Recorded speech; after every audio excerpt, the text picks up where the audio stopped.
I'm Cameron Weber. I'm going to go over the basics and how to use a drain cleaning machine. So first things first, we want to talk about safety.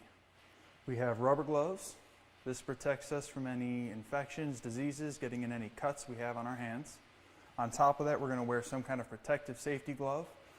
We're going to wear the steel studded leather gloves.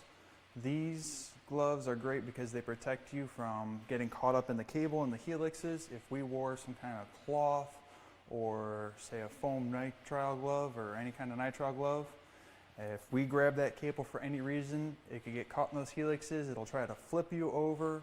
It'll rip that glove off your hand, or even worse, it'll rip something in your hand. So we don't want to do that. We have our safety glasses.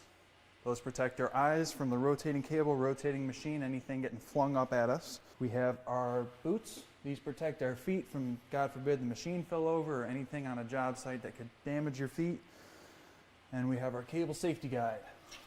This is something we're not going to be using today, right now, but it is a great thing to use when you have to be farther away from the cleanout than 3 feet.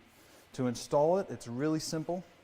All we're going to do is loosen up this power feed knob, pull out the cable so it's out far enough to where we can get the blade on past the cable safety guide, slide the safety guide over that cable, and just rotate it on the power feed. It's installed, we're ready to put our blade on, put it where we're going. When we're done and we need to take it off, you just rotate it in the same direction, pull it off, slide it right off.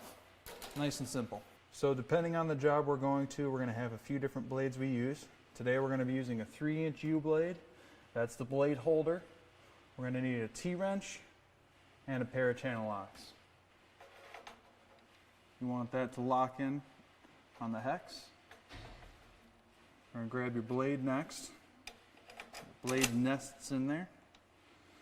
You're going to grab this. That kind of holds that blade in that nesting. Lock tooth washer. And the nut. Screw it on by hand. Grab your channel locks. Get a hold of that blade holder.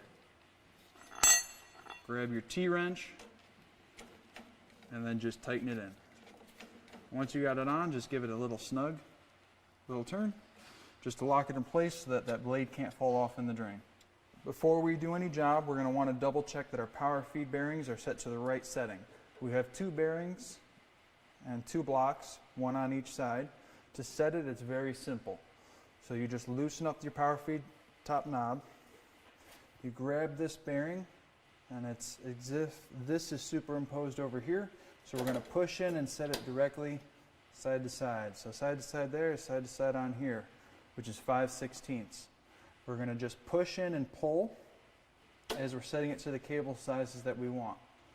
So I know this is 0.55 Magnum cable, so I'm going to set it to the 0.55 Magnum cable. We just want to double check that the other side is set the same way.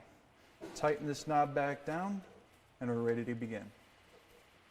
Now that we're in position, we have our blade on, our power feed is set, and we have our staple gloves on. We're going to loosen up this power feed, grab the blade and cable by hand, get it started in the line.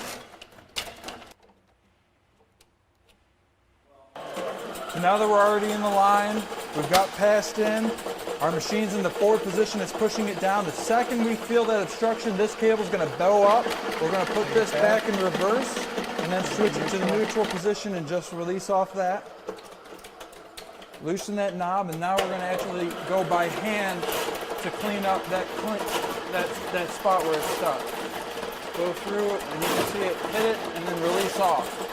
Hit it and release off, so we're all the way through, and we've restored flow. Once we're done with that, tighten this back down, put it in the reverse position, let it pull itself out, and then you can use the power feed to go through it once more and clean it off once more. Otherwise, just put it in reverse and you just pull it all back. All right, now that we're done, we've cleared the line, and we're ready to step away from the machine, or if that was still in the line and we needed to step away from the machine, we would always put the machine in the neutral position, or directly unplug it from the wall. That's just a safety feature to protect you from if a child walked by and stepped on this with that sharp blade right there. You can see the machine's doing nothing.